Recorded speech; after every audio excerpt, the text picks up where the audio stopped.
Hello everyone. तो आज मुझे दिखा कॉपी पे अपना ये क्वेश्चन, तो मैंने सोचा आज हम इसे सॉल्व कर ही लेते हैं। तो ये क्वेश्चन थोड़ा अलग जैसा था।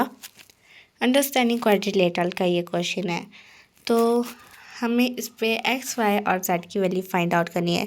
तो मैं सबसे पहले इस पे एक्स लिख लिया 90 डिग्री। अब मैं आपको बताती हूँ मैंने एक्स 90 डिग्री क्यों लिखा।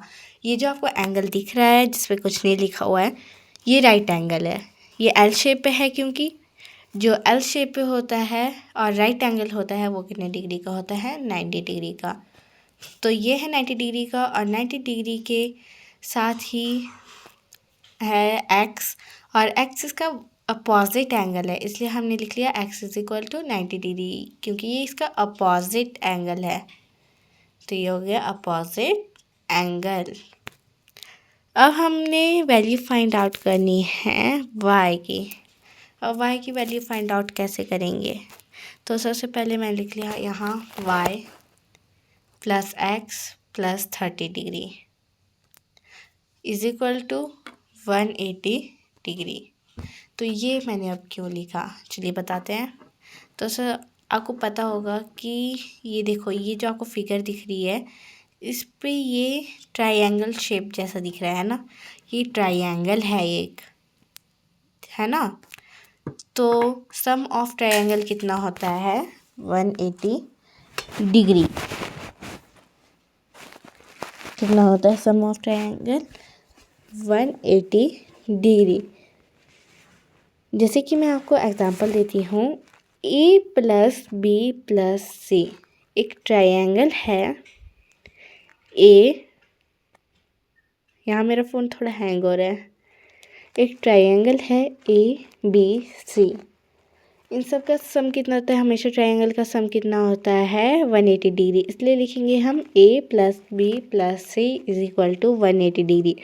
a को क्या मान लिया y, b को मान लिया 30 डिग्री और c को मान लिया 90 डिग्री। x मतलब 90 degree is equal to 180 degree, इसलिए हमने ये लिखा y plus 30 degree plus 90 degree is equal to 180 degree. आया समझ यहाँ तक? अगर आ गया हो तो नोट डाउन कर लीजिए। इसके बाद अब हम इसे सॉल्व करेंगे। y प्लस 30 और 90 को प्लस करेंगे तो 120 आ जाएगा is equal to 180 degree. y equal to y की वैल्यू फाइंड आउट करनी है, तो y उसी साइड रहेगा इक्वल टू 120 प्लस पे है तो इक्वल टू दूसरी साइड माइनस करेगा तो -120। सॉरी, यहाँ प्लस जैसा साइन लग रहा है ये थोड़ा, तो y कितना आ गया हमारे पास 60 डिग्री। अब मैं थोड़ा और झटका देती हूँ आपको। अब यहाँ हम लिख लेंगे y is equal to Z.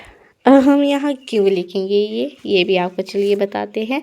तो सबसे पहले मैं लिख लूँगी यहाँ z is equal to 60 degree, क्योंकि ये अपोजिट एंगल है। चलिए वो भी बताते हैं आपको कैसे है। ये फिगर कुछ जैसे आपको दिख रही होगी रोम्बस शेप की है। रोम्बस में क्या होता है, four side are equal. Square में भी क्या होता है, फोर साइड आर इक्वल होती है। अगर हम इसे घुमा फिरा के देखेंगे तो मैंने देखिए फोन रोटेट कर लिया है और यहाँ दिख रही होगी आपको स्क्वायर शेप जैसी। और ये देखिए y के बिल्कुल अपोजिट क्या है, z, इसलिए दिख रही है y is equal to z।